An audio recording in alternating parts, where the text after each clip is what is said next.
Never sad to see my guy, Eric freaking Nehm. There he is on X and YouTube, streaming live at WI Sports Radio, joining us on the guest hotline, powered by Gruber Law.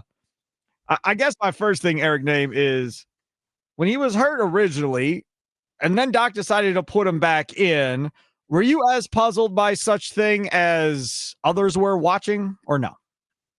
Not really. Like, we've seen Giannis check himself into games.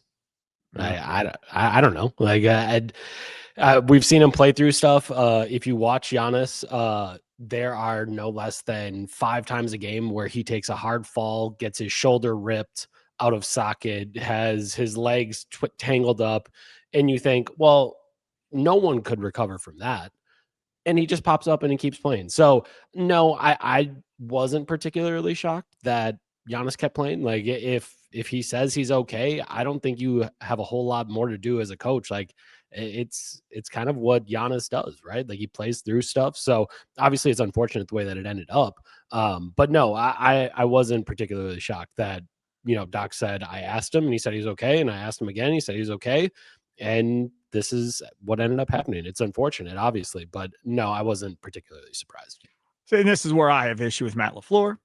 And apparently I have issue with Doc Rivers, because this is what Matt LaFleur says. Well, I mean, if the player wants to play and doctors say he's okay, I'm going to let him go back out there and play. Well, of course. Well, 99% of the guys want to play, man. They're going to try and play through anything. You got to save them from them sometimes and make sure it doesn't get to that point. And I understand Giannis is the franchise and nobody's going to step to Giannis and tell him, no, sit down. You're not playing. I understand the situation you have yourself in, trying to get this dude not to play, because nobody wants to play more than Giannis does. But that's the frustrating part of me. I see it in Green Bay, and now we see it here again with Giannis. That's like Josh Jacobs. You could see on his face grimacing as he's carrying the ball. Every time he carries the ball, he's not coming out. He's staying out there. And then after that, it's like, okay, now I'm in too much pain, so now I can't go. And now you're probably going to miss the Vikings game, and we'll see how long that goes. As a fan, I'm just saying it's frustrating. Yeah, no, I understand that. I don't think I can really disagree with it. Yeah, it is frustrating, but also the best player on the planet wants to play. And I think exactly what happens if this player on the planet comes out in the first quarter because of a quote unquote groin strain, then all the talking heads on ESPN will be like, well, does he really want it? Does he have that dog in him? Oh, you can't be, if you're supposed to be the franchise, you can't pull yourself. Like, we know how all this goes. So yeah, guys are going to play through stuff because that's what they want to do. And that's what they're going to try. So we're still waiting, right? You haven't, I'm assuming you haven't heard anything. Have you heard anything yet on Giannis as far as how long this may be for? Yeah, I mean, I think with the Bucks, their updates are always as clear as mud.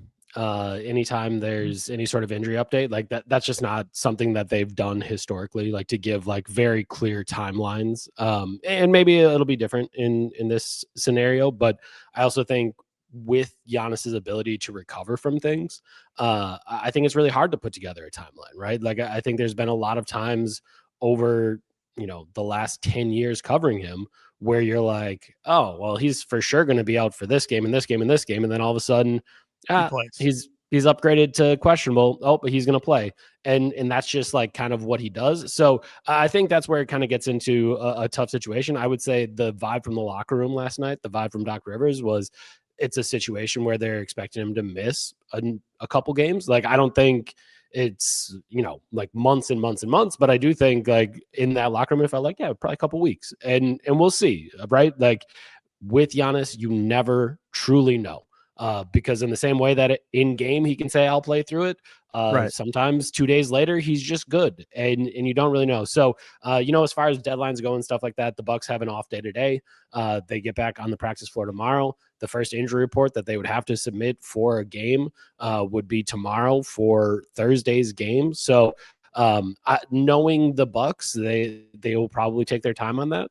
That's kind of how it's gone. You think of Taurean Prince earlier this year. There's Doc telling us he got imaging one night, and then the next night when we ask about, hey, how did they go? He says, oh, well, she hasn't had those tests. So, we're still waiting on him. And then 3 days later, he's out for an indefinite period of time. So that's just kind of what the Bucks do. So I'm not expecting a very clear outline in timeline being laid out for Giannis, but maybe they will surprise us in this situation. Talking with Eric Nehm, Buck speed writer for The Athletic. Follow him on Twitter at Eric_Nehm. I had this conversation last week on this show, which is, should we really be getting upset when the Bucks lose without Giannis? And my thought on it is absolutely not, because look, man, if he's not playing in the playoffs, they're losing. So this doesn't matter. Like, the only way to really judge what the hell is going on here is when Giannis is out there. Having said that, if, and this is if, because we don't know for certain yet, but let's say Giannis is out 2 or 3 weeks, right? So that puts, in my opinion, Doc Rivers into an interesting situation here as far as, okay, what do I want to find out for the next 2 or 3 weeks while Giannis is on the floor? Do I want to test certain guys to see if they can carry more of the offensive load than I'm letting them when Giannis is on the floor?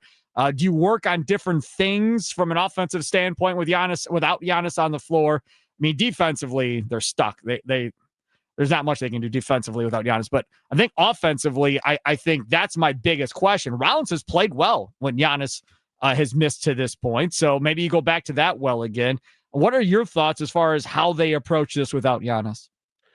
Yeah, I mean, the numbers are pretty stark, right? Like, if you look at, on cleaning the glass, I think 10.6 points per 100 position.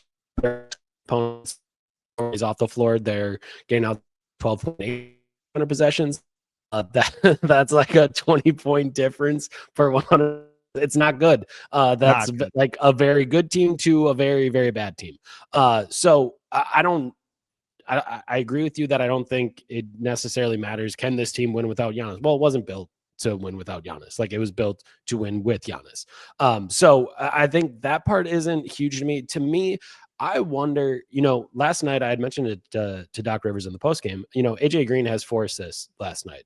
And if there's one thing I've been thinking about with this offense, is they are doing a good job getting up threes. Like, let's be clear there. They're doing a great job knocking down threes. Close your ears, take your headphones off, Sparky. I'm about to say something that you're not going to like. Why not just save it for a different show then? Why are you going to do it on my show if you're going to make me mad? Go ahead. What?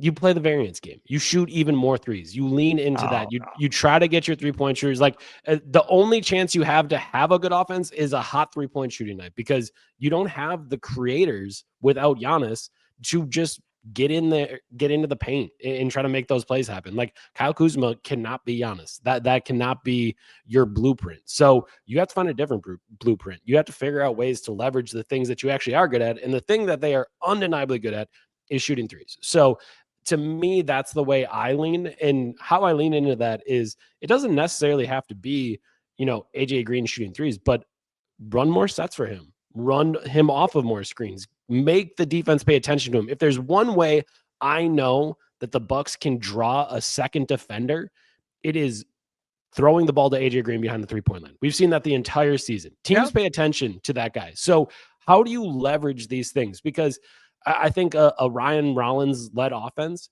is interesting. I think it could be good for his development going forward. I think it could be good for figuring out what this guy can do in the league. But I don't think that's how you're going to win games in this stretch that Giannis is going to miss. So I think if you're talking about winning games, I think it's that way. If you're talking about just development, okay, let's lean into Ryan Rollins. Let's make him the lead guy here, and let's build an offense around him for a little while. And I think one of the things that they're lucky that it occurred when it occurred is that there's not a whole lot of practice days on an NBA schedule. And they have one this week. They have one tomorrow. And that gives you a chance to at least say, okay, guys, this is the blueprint. This is how we're going to do things. And this is our path for however long he's out. And maybe it's 3 games, maybe it's 6 games. Who knows? Like, whatever it is, that, like, tomorrow is a pretty important day for the team to get together and figure out how you can, just squeak out a couple wins. You don't have to be a winning team without Giannis, but if you can grab 1 or 2 wins, all of a sudden the deficit that you're in whenever he comes back is far less. What about Eric Nehm, the idea of trying to figure out how to get more offensively from Miles Turner? Is that something that they would consider getting him more shot attempts in a game? And I'm not meaning 15 threes. I mean, figuring out different ways for him to score the basketball, maybe closer to the rim. So I think one of the things that worries me about this team is throwing entry passes to the best player on the planet they struggle with. Like they struggle making post entries to Giannis, right? Like we've seen that throughout this season. Yeah. That if he gets a mismatch, I mean, even go Bobby Portis. If Bobby Portis gets a mismatch, just getting the ball to them in the post is a problem. And I don't think Miles Turner's best strength has ever been let's get a switch, post him up, and create the offense out there. Like Yeah, he's a good passer. He's not Brooke Lopez in that aspect. Correct. So I do think you can lean into Miles Turner more, but I do think the way that you're going to end up leaning into him is as a playmaker. Like, okay, let's have him have a pick and roll. He rolls to the middle, catches around the free throw line. Right. He does love the mid-range jumper. He hasn't been getting a lot of them in Milwaukee. He loves that mid-range jumper. Maybe get some of those, or he can create out of that. I think that's more the way. And, that was something I kind of asked Miles last night was like, I know that I don't necessarily – if I'm grading your offense, I'm not grading it on whether or not you score points. Like that's not necessarily what you do, but the team's going to need more points. So do you feel like that's something that you can do? And he was like, the ball finds energy. That's always going to be the case. And that's always like the way that I want to play. But I do think if you're the Bucks and you're talking about the talented, skilled guys on this roster without Giannis, Miles Turner's at the top of the list. So how do you get the ball to have energy and find Miles Turner at the end of a possession? That would be a question I'd be asking as well. You brought up Kuzma in passing earlier, like he's not going to be Giannis. Okay, fine. I agree with you. He ain't going to be Giannis, but he's played better than we all thought he was going to be, I think, at the beginning of the year. Now, I don't know, if he can consistently do this for an entire season. I have my doubts. But if you're talking about just talented dudes, he's one of the more talented dudes on this team. And if you're talking about trying to figure out if somebody can carry more of a load than what he has to this point, I mean, he got 26 in the one game. If we're trying to figure that out, Kuzma might be that guy that you try to figure out offensively. Can he do more consistently without Giannis on the floor? Because defensively, he's giving you everything he's got. Yeah, I mean, I think that is another thing that you lean into, right? And I think what we've seen over the last, he has his Bucks high the other night against the Hornets, and then the last two games, it's been a little bit more hit or miss. Yep. And I think one of the things that you've seen is just teams are going to ignore him at the 3-point line, and how Kyle deals with that is going to be very important, right? Like you have to make the decision. Okay, am I going to shoot when they give me these dare shots, because teams are going to keep giving them those dare shots, or do I get a better shot out of this? And you can go either way, right? Like, I mean, go back to game 7 of the Bucks Celtics series. The Bucks gave Grant Williams dare shots, right? And they had him teetering on the edge. And then all of a sudden Grant Williams made 3 threes in a row, and that game was over. It was a wrap. And it's not exactly the same situation, but as a player, you have to make that decision. You have to say either I'm going to keep shooting them when you give me them, and then maybe I can make a bunch, or I'm never going to shoot them, and I'm going to get us a different shot. I'm going to work for something better. And whatever you decide, I don't think necessarily matters. You just have to be convicted in that belief. You have to go out there and know that's what I'm doing tonight. Tonight, if you're going to dare me to shoot these threes, they're all going up every possession you leave me open. And eventually, I'm a talented enough player. I'm a skilled enough player that they're going in and I'm going to make you pay. And it's a really tough game to play, but without Giannis, I don't see a ton of options. So that's something that. But Eric, is that his decision, or is that Doc's decision as a coach as far as how he wants Kuzma to play that?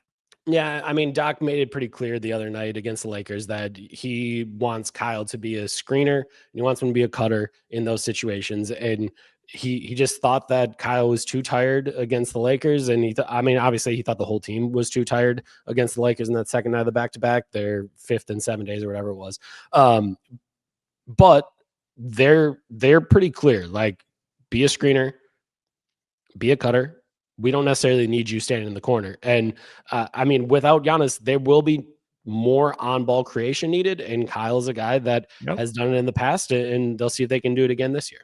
He is Eric Nehm. Follow him on X at Eric_Nehm. He'll be all over this Giannis news once it breaks. Bucks beat writer for The Athletic. Eric, as always, thank you very much for joining us. Appreciate it.